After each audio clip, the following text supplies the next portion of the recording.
이런 비만이 나중에 치매로까지 이어진다는 연구 결과도 나타나 있습니다. 비만에 해당되는 사람들은 약 1.2배 정도 치매 걸릴 확률이 높다는 보고도 있으니까 왜 가을만 되면 이렇게 살이 찌나 하는 고민들을 많이 하실 텐데요. 분비량이 줄어드니까 행복감이 떨어지면 굉장히 식욕이 늘어나거든요. 안녕하세요, 셀코TV 시청자 여러분. 날씨가 정말 좋죠. 천고마비의 계절이 왔습니다. 말이 살찌는 것처럼 나도 살찐다고 해서 천고아비라고 부르기도 하는데요. 가을철 그리고 겨울을 대비하는 이 시점에서 너무 체지방이 불어나는 거에 대해서 조금은 경각심을 가질 필요가 있겠습니다. 세계보건기구에서는 이미 2000년대 이후에 비만을 질병 코드로 분류했습니다. 최근에는 이런 비만이 대사성 질환으로 이어진다는 문제 때문에 대사성 질환으로 인식하고 있습니다.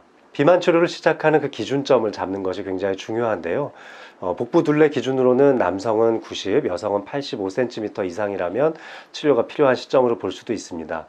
조금 더 과학적으로 보자면 BMI 기준으로 볼 수 있는데, 국제적인 분류로는 BMI 30 이상을, 동아시아 태평양 지역에서는 25 이상을 비만으로 보고 있습니다. 비만이 있다면 해볼 수 있는 검사법으로는 이제 병원에 가서 여러 가지 이제 대사성 질환에 대한 검사로서 콜레스테롤이나 당뇨에 대한 검사도 해보실 필요가 있을 거고요.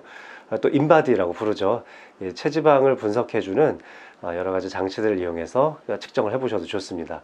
요즘 나오는 체중계는 그 전자식 발판이 달려 있어서 체중계 위에 올라가기만 해도 어느 정도 체지방을 분석해주기도 하더라고요. 그 수치가 아주 정확하지는 않지만 일정한 시간에 또 공복이라든지 적절한 수분 섭취를 항상 정해놓고 같은 패턴 안에서 검사를 하신다면 적어도 내 몸이 나빠지고 있는지 또 좋아지고 있는지는 측정이 가능하시니까요. 그런 제품들을 이용해 보시는 것도 추천을 드립니다. 또한 이런 비만이 나중에 치매로까지 이어진다는 연구 결과도 나타나 있습니다.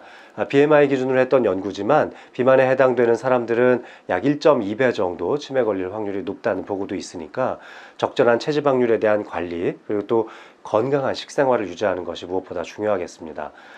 이런 건강한 식생활을 말씀드릴 때 제가 가장 강조하는 것은 은퇴 이후 그리고 또 갱년기 이후에 우리 몸의 근육량의 변화가 발생하기 시작하면 에너지 사이클의 크기가 감소합니다. 따라서 소식하는 습관을 지키시는 것이 좋은데요. 이런 비만이 치매로 이어질 수 있다는 이론적 배경에는 비만 때문에 대사성 장애가 발생하는데 이 중 가장 큰 것이 인슐린의 저항성이 높아진다는 겁니다. 인슐린 저항성이 높아졌을 때 우리 몸에서의 염증 반응이 상당히 많이 촉발될 수가 있는데요. 인슐린 저항성이 높다는 것은 혈액 내에 떠다니고 있는 당분이 세포 안으로 들어가지 못하는 셈이 됩니다. 이렇게 세포 안을 떠다니고 있는 당분들은 결국 염증의 시발점이 될 수 있는 거죠. 당분이 전신에 있는 혈관을 통해서 퍼져나갈 때 혈관을 병들게 하는 겁니다. 혈관은 항상 혈구세포에 의해서 충격을 받기 때문에 항상 상처가 발생하는데, 이 상처가 발생할 당시에 혈당이 높은 사람이라면 염증 반응이 원만하게 마무리가 되지 않고 상처가 더 깊어지게 됩니다. 비만 때문에 지방간이 생기고 또 지방간 때문에 LDL 콜레스테롤이 높아지는 것도 혈관 질환을 악화시킬 수 있는 하나의 요인이 됩니다. 큰 혈관 위주로 발생하는 동맥경화 때문에 주요 뇌혈관이 막히게 되면 뇌졸중으로 쓰러지기도 하지만, 사실 그런 경우는 뇌졸중 그 자체의 증상에 더 집중하게 되죠. 하지만 저는 이런 것보다는 뇌나 망막 그리고 또 콩팥에만 존재하는 소혈관 질환의 위험이 더 높다고 생각합니다. 이 소혈관 질환은 혈압에 의한 영향력도 많이 받지만 바로 이런 염증 반응 그리고 또 콜레스테롤 수치가 높아지는 반응에 의해서 훨씬 더 많이 증가한다고 알려져 있습니다. 따라서 동북아시아권, 한중일 이런 3개국에서 굉장히 많이 흔하게 보고되고 있는 소혈관 질환에 따르는 혈관성 치매도 결코 비만과 무관하다고 할 수 없겠다고 볼 수 있습니다. 제가 서울대병원에서 전문의 이후에 이제 전임의 과정을 거치면서 당시 이제 임상 강사할 때 굉장히 늦은 시간까지 근무를 많이 했었습니다. 그때 근무하던 시절에 야식을 주로 먹게 되죠. 가볍게 이제 저녁 식사를 하고 마무리하는 것 같지만 결국 한 11시, 12시쯤 되면 굉장히 허기지거든요. 그때 살이 제가 굉장히 많이 쪘었습니다.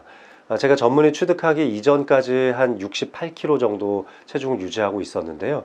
전문의 취득하고 이제 군대에 다녀온 이후에 전임의 과정을 하면서 10kg가 더 찌게 된 겁니다. 그래서 78kg까지 체중이 불었었죠. 마침 이제 그때 교수 발령을 받고 한림대학교 이제 춘천에 있는 병원에 발령을 받았을 때 굉장히 좀 한가로운 일상이 시작됐었습니다. 당시 그쪽 지역이 뭐 환자 숫자도 이렇게 많지 않았기 때문에, 그래서 그때 제가 다시 원래의 나의 체중으로 돌아가기 위해서 아주 혹독한 다이어트를 했었습니다. 운동도 굉장히 많이 했고요. 또 수영도 하고 물가에서 할 수 있는 놀이들 굉장히 많이 하면서 체중을 뺐던 기억이 납니다. 사실 식단 조절과 음주를 조절하는 게 굉장히 힘들었습니다. 일주일에 이틀 이상은 먹지 않는 원칙을 잡고, 그리고 또 너무 취기가 과해질 정도는 절대 먹지 않는다는 원칙을 세웠죠. 그렇게 해서 40 초반에 살을 이제 상당히 많이 빼서 한 72, 3kg 정도를 유지하고 있었고요. 또 최근에 제가 이제 당뇨의 가족력도 있고 또 콜레스테롤 때문에 약도 먹고 있기 때문에 조금 더 건강함을 지켜야지 하는 생각에 최근에 조금 더 살을 뺐습니다. 그래서 체중 때문에 고민하시는 분들, 이 가을을 맞닥뜨리면서 왜 가을만 되면 이렇게 살이 찌나 하는 고민들을 많이 하실 텐데요. 이 가을에 살이 찌는 원인들을 이제 뇌과학자들이 여러 가지로 많이 분석을 했죠. 살펴보면은 일조량이 좀 짧아지니까 세로토닌 분비량도 상대적으로 좀 줄어들게 되고, 세로토닌 분비량이 줄어드니까 행복감이 떨어지면 그럼 이제 굉장히 식욕이 늘어나거든요. 우리가 굉장히 행복할 때는 막 먹고 싶은 욕구도 조금 줄어듭니다. 세로토닌이 많아져야 사실은 비만이 되지 않는 거거든요. 뿐만 아니라 좀 기온이 조금씩 쌀쌀해지기 시작하면 체표면에 있는 피부 쪽에 있는 모세혈관들은 좀 수축을 하게 됩니다. 피부 쪽 혈관이 수축을 하게 되면 내장기관의 혈액순환이 상당히 빨라지게 되죠. 또한 추위에 대응하기 위해서 심계항진 증상이 좀 나타나면서 체온을 좀 높이게 되는데, 이 과정에서도 심부 온도가 올라가게 됩니다. 이렇게 심부 온도가 올라가면 위장관의 운동이 굉장히 활발해지니까 뭐 조금만 먹어도 금방 소화가 돼버려요. 그래서 굉장히 좀 많이 먹게 되죠. 따라서 이 시기에 우리의 식욕을 조절하는 것이 무엇보다 중요할 텐데, 자, 그럼 어떻게 하면 살이 찌지 않을 수 있을까 생각할 때 운동을 많이 하면 좋을까, 식단을 하는 게 좋을까 고민을 많이 하실 텐데, 저는 식단이 먼저라고 생각합니다. 아마 간헐적 단식 하시는 분들도 상당히 많을 거예요. 간헐적 단식을 하시는 분들 중에 1일 1식 또는 이제 정해진 시간 안에 2식 정도를 하시는 분들이 있을 텐데, 이렇게 간헐적 단식을 하시는 분들은 절대적으로 영양소의 균형을 맞추시는 것이 중요합니다. 칼로리도 계산을 하셔야 되고요. 우리 몸에 꼭 필요한 탄수화물이나 단백질과 지방의 분율도 어느 정도 대략적으로 감을 잡고 드셔야 하거든요. 하루에 한 끼만 먹는다고 해서 폭식을 해서는 절대로 안 되겠습니다. 특히 40대 이후에 대사성 질환에 노출될 가능성이 높은 분들은 1일 1식의 다이어트는 조금 삼가하시는 것이 좋겠고요. 아주 간혹 가다가, 예를 들면 일주일에 하루 정도 1일 1식을 하겠다 하는 것은 저는 뭐 크게 반대하지는 않습니다만, 당뇨가 있는 분들은 그렇게 하셔서는 안 됩니다. 그래서 이 가을철에 다이어트를 계획하시는 분들께 제가 정말 추천드리는 것이 바로 이런 식단의 조절에서 포만감을 항상 유지해야 된다는 점입니다. 아침 식사로 제가 했던 그 달걀에도 들기름을 잔뜩 뿌려서 먹었잖아요. 굉장히 좋은 불포화 지방산을 섭취한 것인데, 이런 지방산을 섭취할 때 포만감을 상당히 많이 느끼게 됩니다.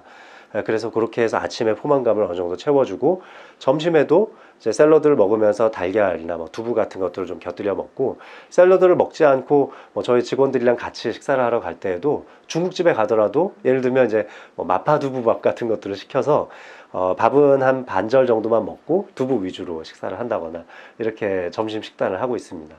저녁에는 이제 또 가족들과 함께 좀 행복하고 화목한 식사를 즐기는 편인데요. 그래서 과식하지는 않지만 그래도 좀 푸짐하게 먹는 편입니다. 이렇게 기본적으로 식단이 갖춰 놓은 상태에서 이제 운동을 하시면 되겠는데요. 우리가 이제 가을철 운동에서 제일 중요한 게 세로토닌을 충전하는 방식이 상당히 좋습니다. 그래서 저는 15분 이상의 산책을 추천드리는데요. 걷기 시작하고 나서 한 5분 정도가 지나면 세로토닌이 분비됩니다. 15분 정도를 걸었을 때 세로토닌 분비량이 가장 최고조에 달한다고 하니까 5분에서 한 15분 정도까지는 충분히 산책을 좀 하셨으면 좋겠습니다. 이 치매를 예방하는 차원에서의 건강한 식단으로서 마인드 식단이라는 것을 소개해 드리겠습니다. 이 마인드 식단은 지중해식 식단, 그러니까 메디테리언 식단과 그리고 고혈압에 대항하는 식단으로서 미국 FDA에서 이제 추천하고 있는 DASH라는 식단을 합쳐 놓은 것입니다. 그래서 지중해식 식단과 DASH라는 식단을 하나로 합쳐서 하버드 의과대학에서 만든 식단이 마인드라는 식단인데요. 이 마인드 식단을 이용해서 10년 넘는 긴 연구 기간 동안에 상당히 많은 환자들에게 식단을 권고했을 때 그 식단을 유지한 환자군에 있어서 치매 발병률이 현저하게 낮았다는 굉장히 의미 있는 논문이 발표된 바가 있습니다. 바로 여기서 말하는 마인드 식단의 핵심 요소들을 몇 가지 짚어드리겠습니다. 마인드 식단의 첫 번째는 통곡물을 드시라는 겁니다. 하루에 3끼를 드신다면 3끼 모두 통곡물이 포함되어 있으면 좋습니다. 요즘은 렌팅콩 같은 것도 많이 드시죠. 그리고 현미로 되어 있는 밥도 많이 드시고요. 이런 것들이 포만감도 많이 높여줄 수 있고 혈당을 서서히 높이기 때문에 염증 반응을 줄이고 당뇨 또 인슐린 저항성에 대해서 우리 몸을 보호하는데 상당히 도움이 됩니다. 이 두 번째로는 채소를 많이 드셔야 하는데요. 거의 매일 채소를 드셔야 됩니다. 그래서 마인드 식단에서는 일주일에 6번 이상 채소를 드시라고 하니까 거의 매일 먹는다고 생각해야겠죠. 그리고 견과류를 5번 이상 먹는 것을 추천합니다. 그래서 요즘은 하루 견과 이게 하루에 조그맣게 포장돼서 나오는 제품들이 많잖아요. 아주 신선하게 볶아서 진공 포장돼서 나오는 견과류가 많으니까요. 그런 제품들을 이용하셔서 매일 조금씩 견과류를 드시면 좋겠습니다. 뿐만 아니라 콩 섭취도 강조하고 있는데 일주일에 2번 이상은 콩을 좀 드시는 게 좋습니다. 기호에 맞게 콩도 좀 넣어서 밥도 좀 지어서 드시고요. 그리고 또 콩 요리도 많이 좀 찾아서 드시면 좋겠습니다. 이 한국과 일본 쪽에서 정말 좋은 게 저는 두부라고 생각해요. 그래서 맛있는 두부도 많이 나오고 있고 하니까 적당하게 요리하셔서 드시면 좋겠습니다. 과일로서는 이제 베리류를 섭취하라고 마인드 식단에서 권고하고 있습니다. 베리류 종류가 워낙 많죠. 저는 이제 블루베리를 가장 많이 권고하는데요. 우리나라에서 이제 아로니아 재배도 상당히 많고 또 아로니아를 동결 건조해서 판매되고 있는 제품은 상당히 저렴하게 먹을 수 있으니까 아주 건강하게 베리류를 저렴하게 또 섭취할 수 있는 좋은 방법이 아닐까 생각합니다. 또한 붉은 살 육류 대신에 생선을 섭취하는 것을 추천을 합니다. 물론 이제 육류 섭취를 아예 제한하는 것은 아닙니다. 육류 섭취를 하더라도 일주일에 2번까지만 먹으라고 권고하고 있고요. 가능하면 그런 육류보다는 가금류에서 단백질을 섭취하도록 권고하고 있습니다. 가금류 대표적인 게 닭고기 아니겠습니까? 닭고기나 오리고기에 불포화지방산이 많고 아주 담백한 단백질을 섭취할 수 있기 때문에 이런 음식을 권고하고 있습니다. 또한 건강한 기름을 섭취하기 위해서 불포화지방산이 많이 들어있는 올리브유를 섭취하라는 것이 이제 지중해 식단의 핵심이죠. 저는 올리브유도 좋고요. 또 MCT 오일도 좋고 아니면 우리나라 대표적인 들기름도 아주 좋다고 생각합니다. 사실 불포화지방산의 함량으로 보면 들기름이 가장 좋은데 들기름이 보관 방법이 굉장히 어렵습니다. 산패가 너무 빠르기 때문에 뚜껑을 따면은 대개 2-30일 안에 모두 산패가 이루어지거든요. 그래서 들기름을 제품에서 이제 구매하신다면은 가급적 적은 용량으로 포장되어 있는 제품을 선택하셨으면 좋겠고, 좀 큰 제품을 구매하시더라도 다이소 같은 데 가면은 판매되는 조그만한 그 화장품병 같은 게 있더라고요. 유리로 되어 있는 병을 구매하셔서 조그만한 병에다가 소분해서 담궈 놓고 담은 상태에서 랩 같은 걸로 밀봉을 해가지고 꽉 뚜껑을 닫아 두시면은 산패가 좀 덜 되니까 그 상태로 냉동 보관을 하셨다가 필요할 때마다 한 병씩 꺼내서 냉장실에 옮겨서 드시면 좋습니다. 저는 그렇게 먹고 있거든요. 이 올리브유를 선택하실 때에도 그 산미가 얼마나 강한지를 좀 볼 수 있는데요. 그 산미에 표시되어 있는 등급을 좀 보시고 산미가 좀 낮은 제품들을 선택하시는 게 좀 더 건강한 올리브유를 드실 수 있는 방법이 되겠습니다. 지금까지는 이제 어떤 음식을 먹으면 좋은지를 말씀드렸는데, 이 마인드 식단에서는 금지해야 될 음식들도 소개를 하고 있는데요. 가공된 빵, 그 중에서 버터가 많이 포함되어 있는 포화지방 섭취가 높아질 수 있는 빵을 일주일에 5번 미만으로 제한하는 것을 특징으로 하고 있습니다. 제가 먹는 이제 베이글 같은 빵들은 좀 그 통곡물을 이용한 베이글도 상당히 많고, 또 아주 오밀조밀하게 밀가루가 뭉쳐있기 때문에 당분의 속도가 굉장히 느립니다. 버터는 또 안 들어가죠. 그래서 이런 종류의 빵을 선택하시는 것이 좋은 대안이 되지 않을까 싶습니다. 또 제한해야 될 것으로 육류 섭취에 대해서 제한을 하고 있는데요. 마인드 식단에서는 붉은 육류를 주 4회 미만으로 섭취할 것을 추천하고 있습니다.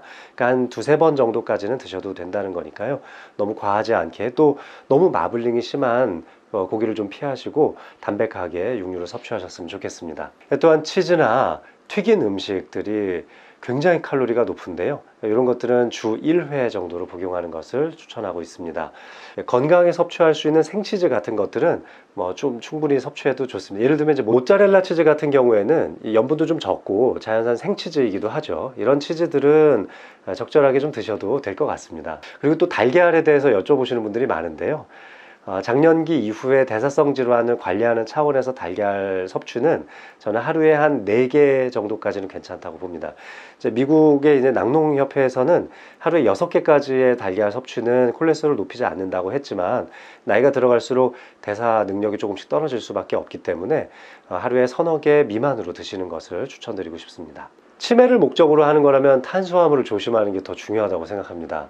저는 어르신들께서 드시는 과당이 제일 중요하다고 생각하거든요. 과당이 정말 안 좋아요. 그래서 과일을 통해서 섭취할 수 있는 여러 가지 폴리페놀 성분들은 다른 음식을 통해서도 많이 섭취할 수 있습니다.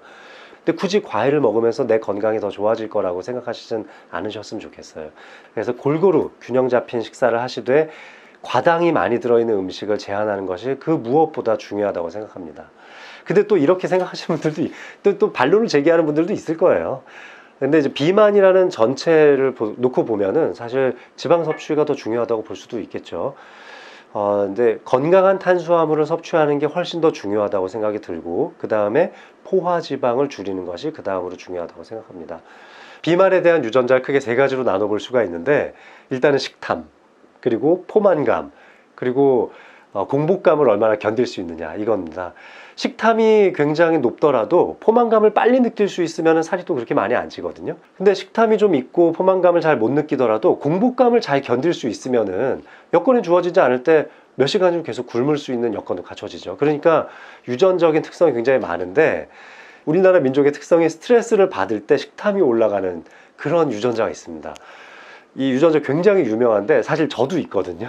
그래서 우리나라 국민들의 절반 이상이 이 유전자를 갖고 있다고 알려져 있습니다. 그래서 굉장히 좀 예민하잖아요. 우리나라 사회가 예민하고 스트레스가 좀 높아지는 사회일수록 더 이 비만이 많아지는 이유도 이런 것 때문이 아닐까 싶습니다. 그러니까 열받았을 때 괜히 그 양품 비빔밥 같은 거 만들어 드시지 마시고, 그럴 때 너무 스트레스가 심하고 불편하시면은 차라리 명상을 좀 한다거나 마음을 좀 가라앉힐 수 있는 아주 중독성이 없는 소량의 약을 좀 복용하시는 것도 도움이 되지 않을까 싶습니다. 자, 오늘은 다이어트를 하지 않을 때 생길 수 있는 일들에 대해서 알아봤습니다. 식단 조절 잘 하시면서 건강한 겨울철 대비도 하시고 또 건강한 체력도 증진하시기 바라겠습니다. 고맙습니다.